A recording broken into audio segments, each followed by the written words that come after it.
어떤 회사원이 이제 자기 회사 앞에 붕어빵 파는 새내기가 있는 것을 보게 됩니다.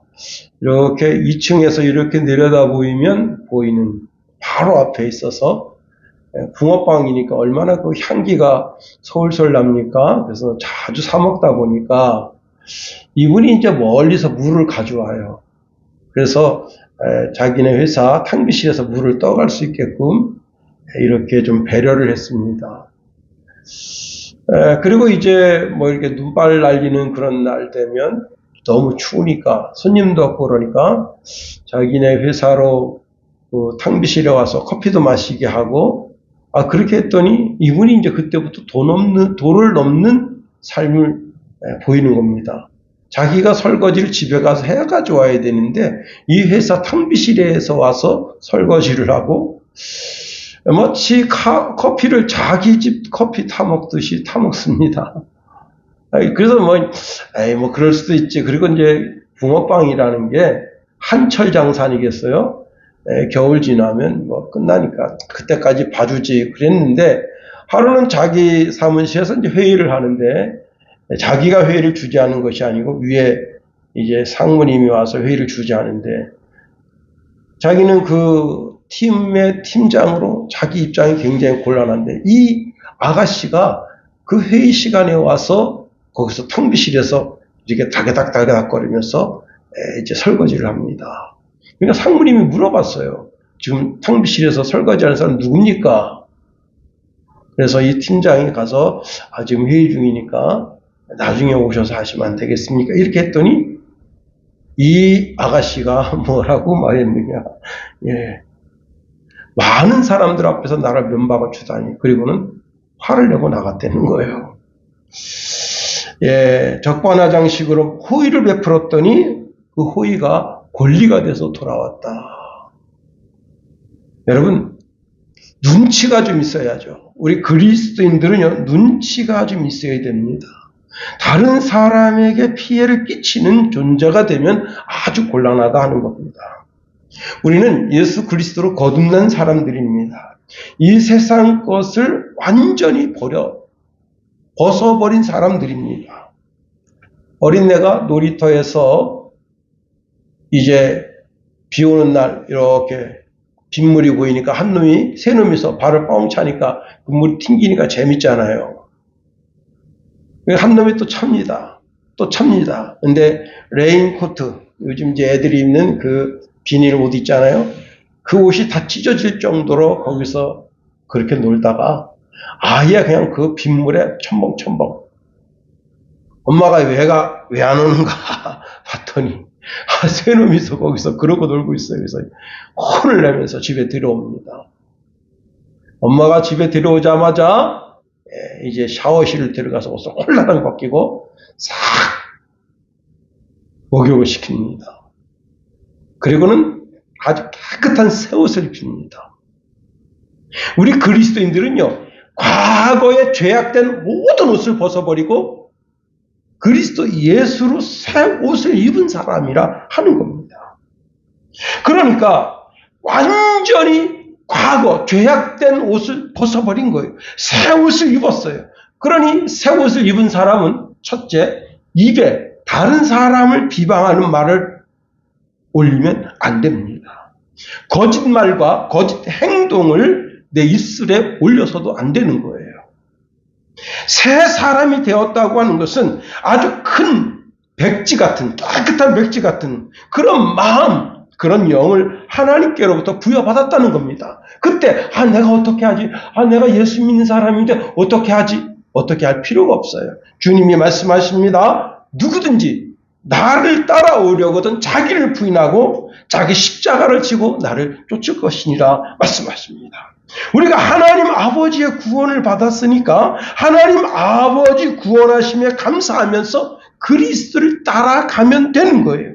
그러면 그리스도를 따른다는 건 뭐냐? 그리스도의 말씀을 따르는 거예요. 제가 교제하는 한 청년이 있는데 그 청년이 이제 그림 카드 하나를 보내왔습니다. 그런데 어떤 분이 이제 그 그림 카드에 예. 자기가 기도하면 다 하나님이 자기한테 직통계시로 음성을 준다는 거예요. 그런 사람 조심해야 됩니다. 예. 직통계신이 무슨 개발 같은 소리를 하는데 웃기지 않아. 웃기는 소리예요. 웃기는 소리. 하나님이 먼저 우리에게 성경을 주신 것을 기억해야 됩니다. 성경에서 답을 찾지 못할 때 자기가 기도해서 답을 찾아야지. 어디 좀 신령하다는 목사, 권사, 장로한테 가서 내가 이런저런 있는데 내가 직통계시 해줄게. 다 그게 뭔지 아세요? 사탄의 고리입니다. 사탄의 고리. 하나님은 성경에서 답을 찾게 해주신 거예요. 성경에서 답을 찾지 못한다. 그러면 그 질문 자체가 잘못된 겁니다. 직통계시라는 거 상당히 조심해야 됩니다. 직통계시는 우리를 사단의 길을 이끄는 고리예요. 고리. 거기에 빠지면 아주 크게 곤란하게 되는 거예요. 한번 거기에 빠진 사람은요, 절대 헤어나오지 못합니다. 목사 생활 오래 하면서 무슨 직통계시니 뭐니 특별계시니 뭐니 그런 사람 많이 봤어요. 절대 헤어나오지 못합니다. 우리는 오직 예수, 따라하십시오. 오직 예수. 오직 예수. 오직 성경. 오직 성경. 오직 하나님의 은혜. 다른 것 없어요. 우리에게 뭔가 눈에 번쩍이고 귀에 휘황찬하게 들리고 내 마음속에 막 뭉클하게 하는 그런 것들은요, 거기에 주목하면 안 되는 거예요. 우리는 오직 성경에 주목해야 됩니다. 성경에 주님께서 나를 따라오너라 말씀하시면서 주시는 말씀이 있어요. 그게 뭐냐면 내가 너희한테 새 계명을 준다는 거예요. 새 계명을 주는데 그 새 계명이 뭐냐면 서로 사랑하라. 요한복음 13장 34절 35절에 보면 새 계명을 너희에게 주느니 서로 사랑하라. 내가 너희를 사랑한 것 같이 서로 사랑하라. 너희가 서로 사랑하면 이로써 모든 사람이 너희가 내 제자인 줄 알리라. 요한복음 15장 12절에 내 계명은 곧 내가 너희를 사랑한 것 같이 서로 사랑하라 하는 이것이니라 말씀하십니다. 우리가 예수 그리스도로 옷 입었다면, 정말 예수 옷을 입고 있다면 서로 사랑해야 되는 거예요. 예수님께서 잡히시던 날 밤에 이제 제자들에게 이렇게 말씀하십니다. 내가 한 일을 너희가 지금은 깨닫지 못한다. 그렇게 말씀하시면서 이제 옷을 이렇게 두르신 다음에, 그러니까 예수님 입으신 옷이 뭐냐? 한겹이에요. 한겹을 이렇게 해가지고 허리춤에 이렇게 묶은 거예요. 그러니까 위에가 가슴이 드러난 거예요. 그런 상태로 물을 떠다가 베드로 앞에 물을 놓고 베드로 발을 씻기는 거예요. 그게 누가 하는 일인가 하면 그 집에 가장 비천한 종이 하는 일이에요. 베드로가 깜짝 놀란 거예요. 그때 주님께서 그들의 발을 다 씻기신 후에 이렇게 말씀하십니다. 내가 너희 발을 씻긴 뜻을 알겠느냐? 나는 너희 선생 또는 주님이라고 부르는 사람이다. 그것은 옳은 말이다. 사실 그렇기 때문이다. 이처럼 너희의 주님이시며 선생인 내가 너희의 발을 씻겨 주었으니 너희도 서로 발을 씻겨 주어야 옳지 않겠느냐? 내가 너희에게 행한 것 같이 너희도 남에게 행하도록 내가 몸소 본을 보인 것이다. 그러면서 17절에 이렇게 말씀하십니다.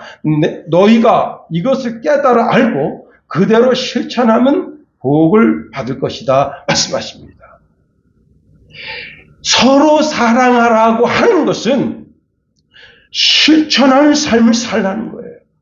교회 안에서 형제자매가 서로 사랑해야 되는 거예요. 가정에서 부부가 서로 사랑하고 부모가 자녀는 부모님을 존경하고 사랑해야 되는 거예요. 직장에서도 사업장에서도 우리의 삶 전체에서도 사랑하면서 살라고 주님이 말씀을 주시는 겁니다. 그러면 우리가 어떻게 사랑을 실천하며 살 수 있겠는가 하는 겁니다. 자, 하나님은 우리를 출애굽시켜 주신 거예요. 자, 그래서 출애굽을 통해서 하나님의 거룩한 백성이 된 거예요. 하나님은 우리에게 요구하십니다. 내가 거룩하니까 너희도 거룩한 삶을 살라는 거예요. 그 거룩한 삶이라는 게 뭐냐면 죄를 멀리하는 삶을 살라는 거예요. 죄를 지을 수 있는 찬스가 왔어요. 그러나 그 찬스를 사용하지 말고 죄에서 멀리 떨어지는 삶을 살라는 거예요. 그렇게 죄를 멀리하는 삶을 산다면 참 좋은 그리스도인이라 하는 겁니다. 그런데 거기서 멈추면 안 된다는 거예요. 거기서 한 걸음 더 나아가 사랑하고 화평하는 삶을 살아야 된다는 겁니다. 그러면 왜 우리가 화평하는 삶을 살아야 되느냐? 하나님께서 먼저 우리에게 화평을 주셨기 때문이라는 거예요. 예수님도 이런 말씀하십니다. 마태복음 5장 9절에 보니까 화평케 하는 자는 복이 있나니 그들이 하나님의 아들이라 일컬음을 받을 것이니요. 먼저 하나님께서 독생자 예수 그리스도를 보내주셔서 그분을 통해서 우리와 하나님 사이를 화목하게 해주신 거예요. 화목하게. 그래서 이제는 나는 누구랑? 나와 관계된 사람과 화목하게, 화평하게 해야 되는 거예요. 내가 남편과 나와의 관계가 화평하게 돼야 되는 거예요. 나와 자녀의 관계가 화평하게 돼야 되는 거예요. 나와 앞집 여자랑 화평하게 돼야 되는 거예요. 응? 으르렁으르렁 되는 그런 관계가 되면 안 되는 거예요. 나와 관계된 모든 사람과 화평하게 될 때 그는 비로소 하나님의 아들이다. 하나님의 딸이다. 그렇게 하나님께로부터 인정을 받게 된다고 하는 겁니다. 여러분, 교회가 아무 문제가 없는 공동묘지 같은 교회가 된다면 그 교회는 죽은 교회가 되는 거예요. 공동묘지 가보세요. 저희 시골에 공동묘지가 있습니다. 어릴 때 철이 없어서 그 공동묘지 가면 사과가 있어요. 배고프니까 야 누가 사과 버렸다 딱 주워가지고 딱 먹어요. 배도 버렸어요. 떡도 버렸어요. 근데 떡은 좀 상한 것 같아서 좀 그런데 배나 사과는 그냥 먹었어요. 그런데 누군가 그러더라고. 야 그거 제사상에 올린 거다. 여러분 제사상에 올렸던 뭐에 올렸던 배가 고파서 쫄쫄쫄 그런데 여러분 그거 눈에 들어온 거 없어요. 근데 공동묘지는 조용합니다. 다시 말하면 교회 안에 모든 사람들이 공동묘지에 있는 사람처럼 조용하다. 그 교회는 죽은 교회예요. 교회는 반드시 작은 문제든 큰 문제든 문제가 일어날 수밖에 없다는 거예요. 가정도 마찬가지예요. 가정도 자녀들이 여럿 있으면 여럿 있는 대로 그 가정에 문제가 생길 수밖에 없는 거예요. 학교도 마찬가지고 어떤 공동체든가는 그 공동체 안에서 문제가 자꾸 발생할 수밖에 없는 거예요. 그런데 그런 가운데 여러분 그런 문제가 생기면 어떻게 해야 되느냐? 오늘 12절 말씀 보세요. 12절. 우리 한번 12절 말씀 다시 한번 읽어봅니다. 시작. 그러므로 너희는 하나님이 택하사 거룩하고 사랑받는 자처럼 긍휼과 자비와 겸손과 온유와 오래 참음을 옷 입고 여기 보니까 하나님께서 우리를 택하여서 거룩하고 사랑받는 자 되게 했다는 거예요. 그러니까 우리도 어떻게 해요? 사랑을 베풀며 살아라 이게. 그러면서 제일 먼저 주시는 말씀이 긍휼이라는 단어입니다. 긍휼. 우리가 여기 있는 단어를 다 살펴볼 수 있으면 좋겠는데 제가 긍휼이라고 하는 단어 한 단어만 연구했어요. 이 긍휼이라고 하는 단어를 우리가 예수님 마음에서 읽을 수가 있어요. 예수님이 마가복음 6장 34절에 우리를 불쌍히 여기십니다. 목자 없는 양 같음을 인하여 불쌍히 여기사 그랬습니다. 당시에 많은 사람들이 나는 이스라엘의 목자다라고 자처한 사람들이 있었습니다. 그 사람들이 누군가 하면 율법학자들, 바리새인들, 서기관들, 종교학자들 이런 사람들은 다 나는 이스라엘의 목자다, 목자를 자처했어요. 그런데 이 사람들이 이스라엘 백성의 목자라고 말하면서 원하는 게 뭐냐면 그들의 돈이었던 거예요. 어떻게 해서든지 그들의 돈을 울겨내는 그런 일을 하려고 몸부림치고 있었던 거예요. 그래서 이들은 주님께서 볼 때 하나님을 잃어버리냐. 그래서 주님은 그들을 불쌍히 여기셨다는 거예요. 연민의 정을 느꼈다는 거예요. 그리고 주님께서 이들의 목자가 되어 주시는 겁니다. 자, 말세에 젊은 남녀들이 픽픽 쓰러지고 희망이 없고 소망이 없어서 고통당하는 것은 뭐냐? 영적인 기갈 때문이에요. 영적인 기갈. 영적인 기갈이 뭐냐면 여호와의 말씀을 듣지 못한 기갈입니다. 아모스 8장 11절 13절에 보면 주 여호와의 말씀이니라 보라 날이 이를지라 내가 기근을 땅에 보내리니 양식이 없어 주림이 아니며 물이 없어 가람이 아니요 여호와의 말씀을 듣지 못한 기갈이라. 사람이 이 바다에서 저 바다까지 북쪽에서 동쪽까지 비틀거리며 여호와의 말씀을 구하려고 돌아다녀도 얻지 못하리니 그 날에 아름다운 처녀와 젊은 남자가 다 갈아여 쓰러지리라. 여러분, 내가 배고프면 육신의 양식을 구하면 그 육신의 양식을 통해서 내가 육신이 굳건하게 설 수가 있어요. 내가 마음에 어떤 문제가 있으면 마음의 양식을 먹으면 되는 거예요. 그런데 영혼의 양식은 교회에만 있어요. 절간에는 마음의 양식은 있지만 영의 양식은 없는 거예요. 이것을 착각하면 안 됩니다. 올해 참 눈이 많이 왔습니다. 설악산에요 산양들이 혹독한 겨울을 지냈습니다. 눈이 얼마가 왔느냐? 눈이 1m 40cm 왔어요. 그러니까 이 양들이 다 어디에 있었는가 하면 나무자락 밑에 있었습니다. 근데 나무자락 자기가 믿는 그 밑에까지 눈이 왔는데 양이 다 눈에 처박혔어요. 양이 몇 마리가 죽었느냐? 277마리 죽었습니다. 그리고 그 양 구조팀이 있어요. 그 구조팀이 몇 마리를 구했는가 하면 14마리 구했습니다. 나머지 다 죽은 거예요. 왜 죽었어요? 양식을 먹지 못하니까. 저는 그거 보고 화가 나더라고요. 양 복원한다고 거기다가 수십억 갖다, 수백억 갖다 쏟아붓습니다. 그런데 철원에, 우리나라에 와가지고 AI 조류만 퍼뜨리는 그 독수리 있잖아요. 그 독수리 살린다고요. 몇백억씩 거기다가 돼지고기 갖다 뿌려줍니다. 사람도 안 먹으면서. 독수리가 새 잡아먹고 살아야 되는 거 아니에요. 그렇지 않아요?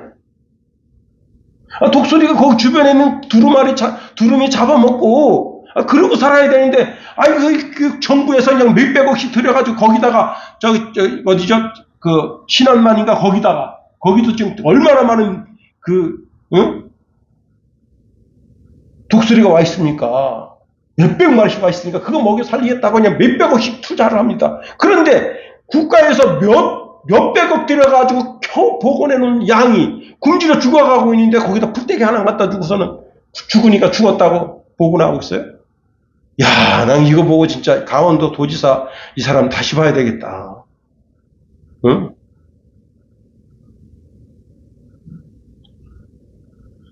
여러분, 그런데 양은 풀만 먹으면 살 수 있어요.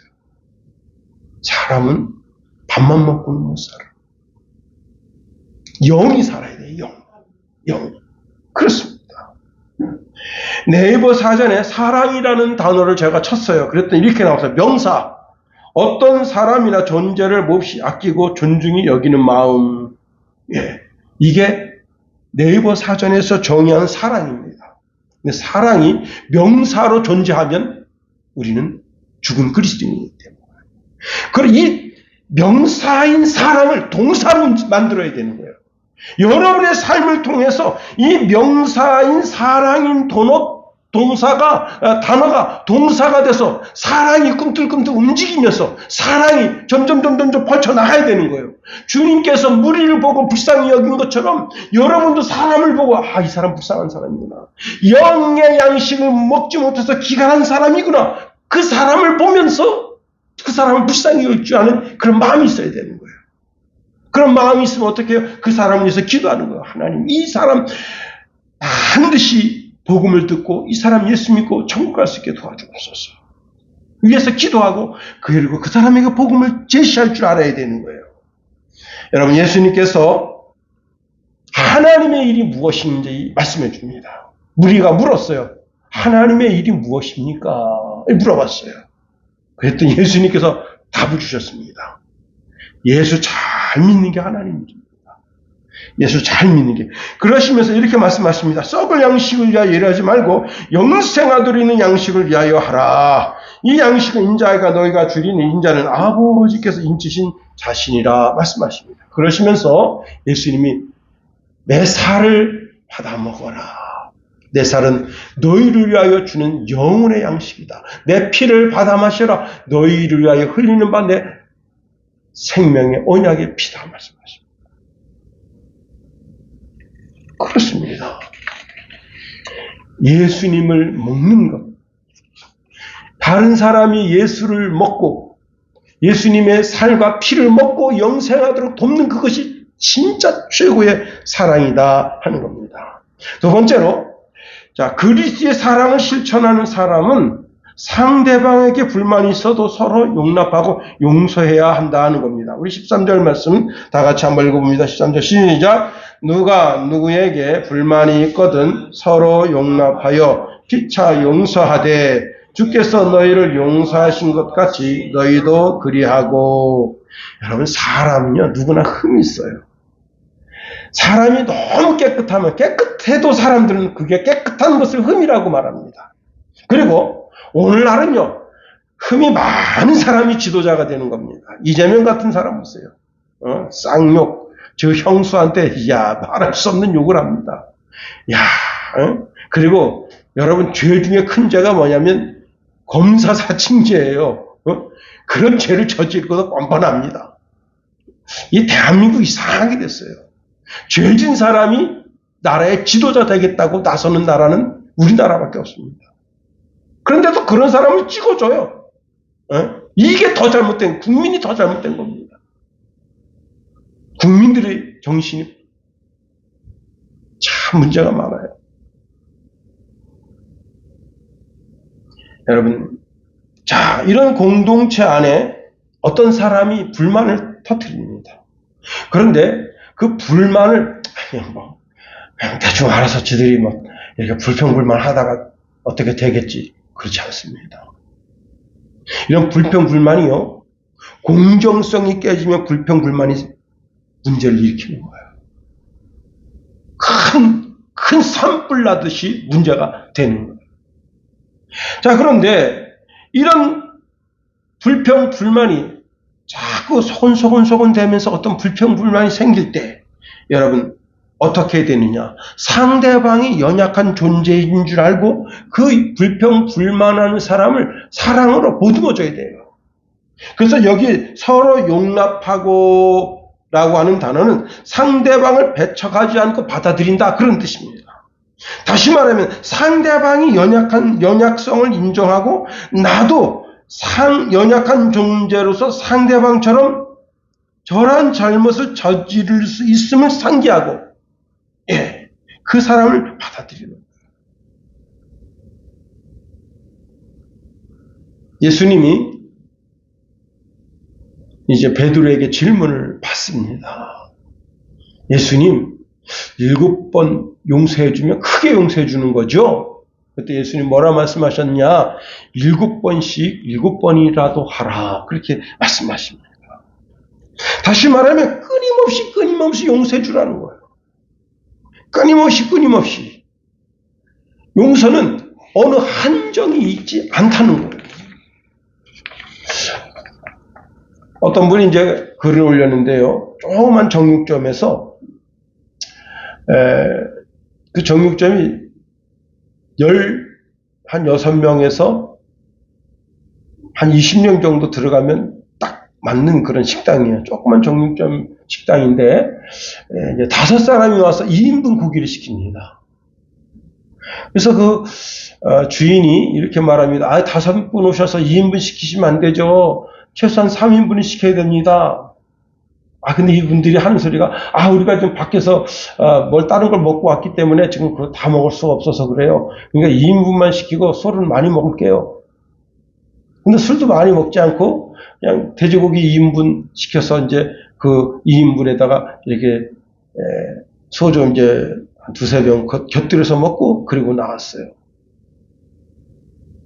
근데 여러분, 손님 5 왔으면 5인분 팔 생각을 하고 있지. 누가 2인분 팔 생각을 합니까? 근데 그 서빙하는 이제 아가씨가 딸인데, 딸이 정성을 다해서 다 이게 손님을 대접했습니다.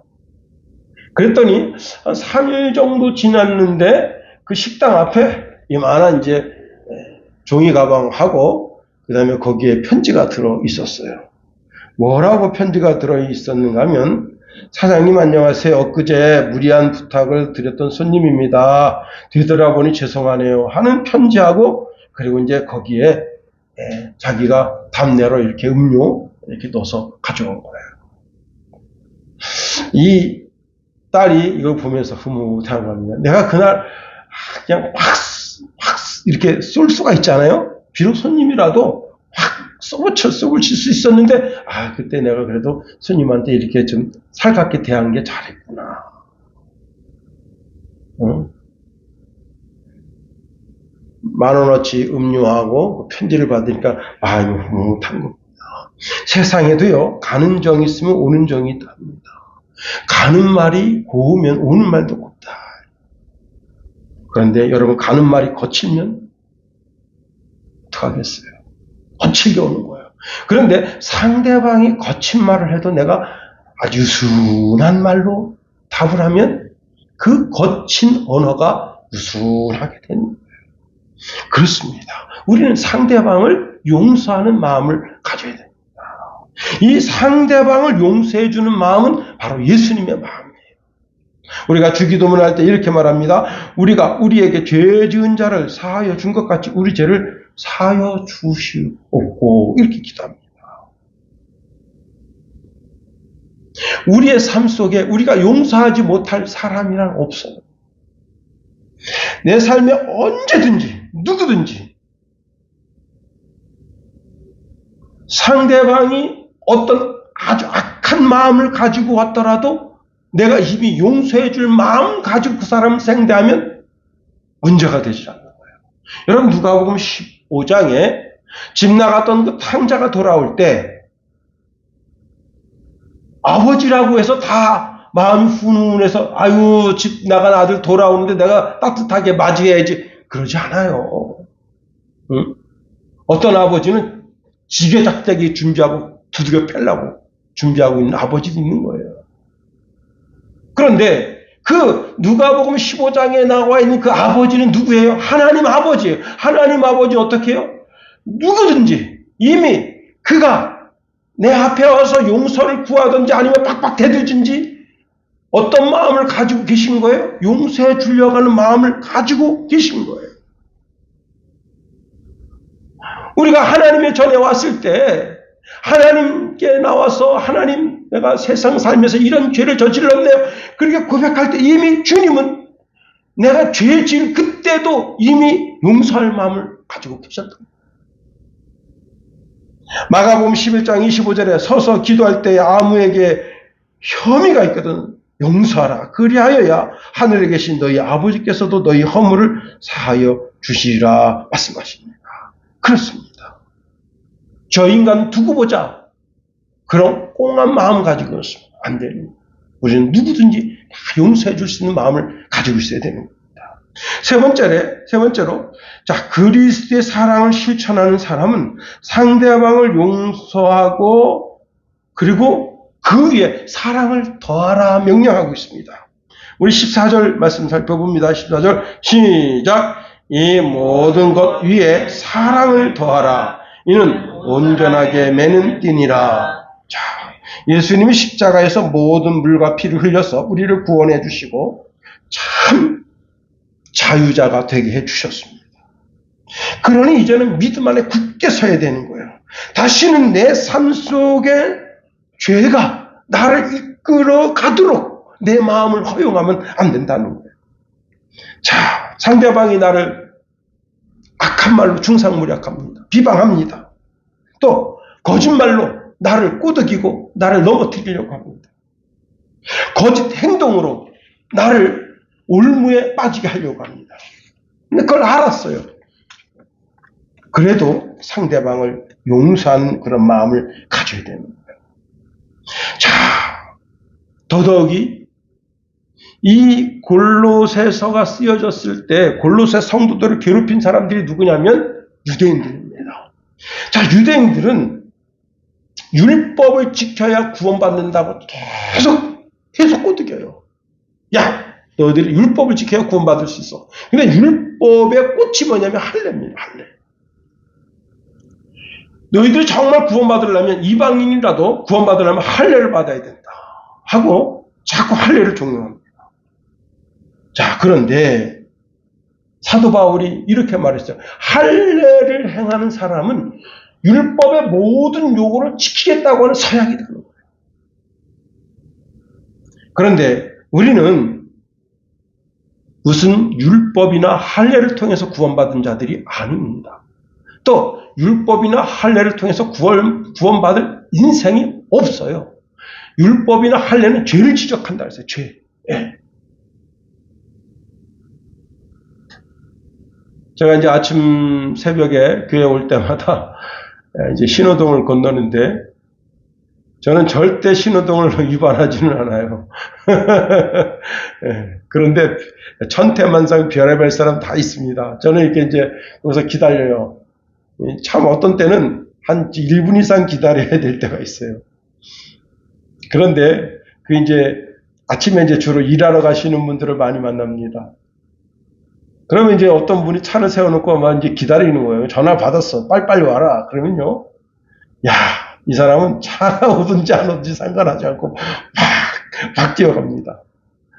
그게 사실 자칫 잘못하면 그날 요단강 건너가 만나는 거예요.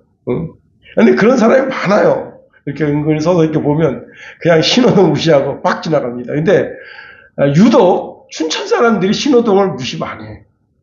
서울에서는 거의 있을 수 없어요. 서울에서는 저는 그렇게 신호등 무시하는 사람 본 적 없습니다.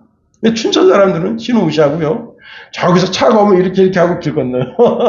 아주 대단합니다. 여러분, 치이면요. 자동차에 치이면 자동차는 망가질 게 없어요. 참, 그런데 그 어떤 택시기사가 그냥 문을 열고 그냥 욕을 확 해대고 그리고 또 갑니다. 예, 여러분, 참 질서 잘 지켜야 돼요. 자, 그런데 여러분, 그 작은 교통법규 하나도 그 잘못 지키면 우리가 생명을 달리할 수 있습니다.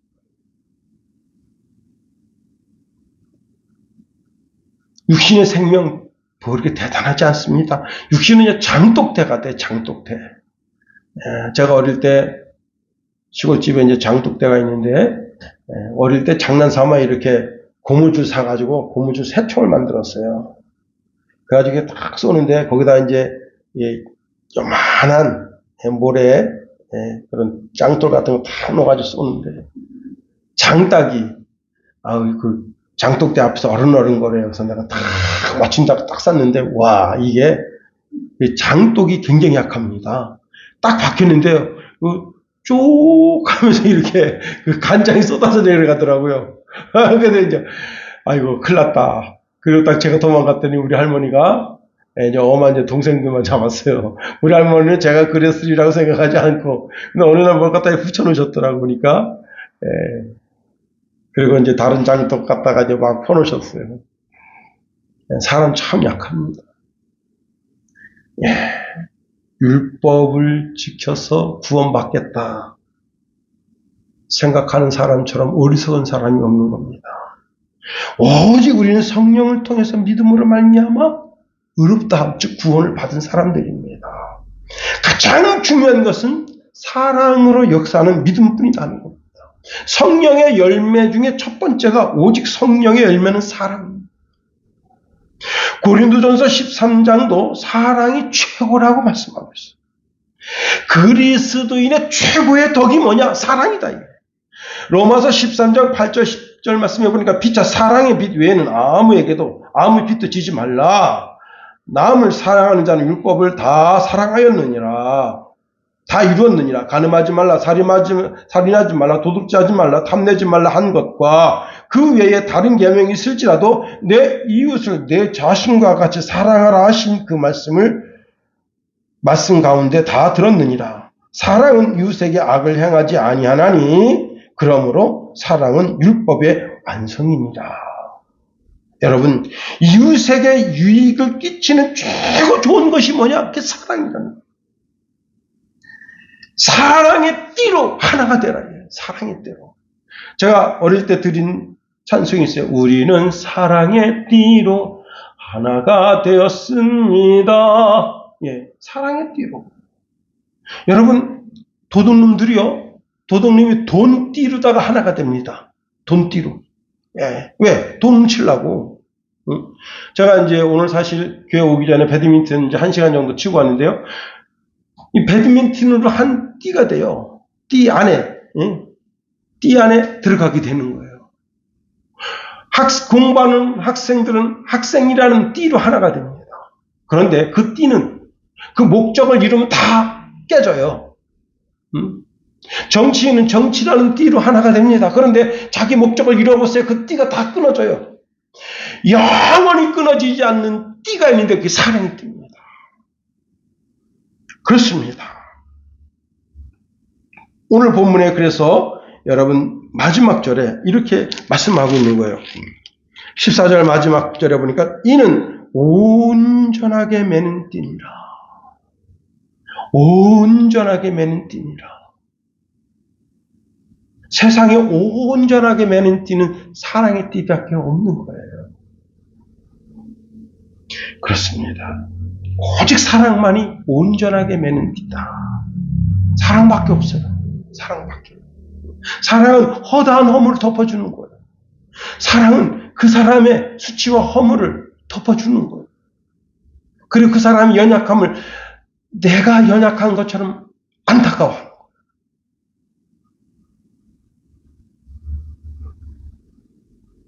제가 이제 요것도 이제 설교에 썼는데 주일날 이제 다음 금요일날 아마 설교날 제가 이제 어머니가 병원에 오셔가지고 휠체어 몰고 가는 휠체어 어떻게 딱 하다가 거기 딱 끝쳤는데 여기가 손톱이 날아갔어요. 아이고. 근데 그때는 안 아픈데 지금 아파요. 여기에 연약하게 된 거잖아요. 여기가. 그래서 이렇게 슬쩍 스치면 이렇게 아파요. 어느 한 공동체 어떤 사람이 연약하면 그 한 사람 연약한 것 때문에 공동체 전체가 그 영향력이 미치는 거예요. 그런데 그 사람의 연약함을 서로 보듬으면 강하게 되는 거예요. 제가 이제 월요일 날 장례식장 갔다 왔습니다. 서울에 이제 고대병원에 갔는데 이제 식사를 마치고 이제 일어나려고 하는데 후배 목사님이 이제 오셨어요. 그래서 또 이제 그 후배 목사님 식사 끝날 때까지 이렇게 대화를 이제 하는 가운데 깜짝 놀랄 일이 생겼어요. 장애우가 온 거예요, 장애우가. 야, 근데 얘가 어제 밤새 근무 쓰고 거기 이제 장례식장에 이제 엄마 대신 왔다, 얘가. 제가 너무 깜짝 놀란 게 뭐냐면 얘가 이제 그 장애우인데 정신지체 장애를 가지고 있는데 그런데 밤새 근무 쓰고 거기 왔다는 것에 대해 깜짝 놀랐고 얘가 정상인으로 삶을 산다는 것에 대해 깜짝 놀란 거예요. 그러면 얘가 어떻게 해서 그리고 장애를 가지고 있는데 정신지체를 장애를 가지고 있는데 어떻게 정상인처럼 그 사회 속에서 그렇게 살면서 자기가 장애인 차를 타고 거기 왔다는데 그렇게 왔는가 말이에요. 이 한 사람이 연약함을 그 교회에서 보듬고 그 직장에서 보듬고 수많은 사람들이 그 장애우를 보듬었기 때문에 그가 오늘 이 시대에 장애를 가지고 있음에도 불구하고 정상인처럼 거기 와서 그 자리를 매기만 합니다. 와, 그래서 제가 그 교회가 대단하고 그리고 거기 그 후배 목사님은 이 예를 잘 알아요. 그래가지고 또 저를 또 소개해서 또 제가 또 같이 또 인사를 나눴습니다. 깜짝 놀랐어.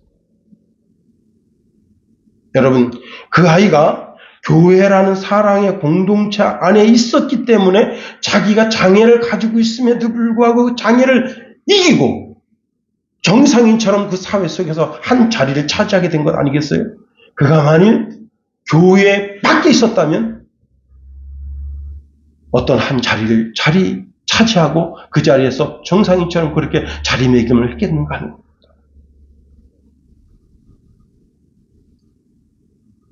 나의 연약한 분이 있다면, 내 삶 속에 연약한 분이 있다면 그 사람을 보듬어주고 그 사람이 온전한 그리스도인으로 설 수 있도록 돕는 그리스도의 사랑의 마음, 여러분 속에 풍성하게 되기를 예수님의 이름으로 축원해드립니다. 기도하겠습니다.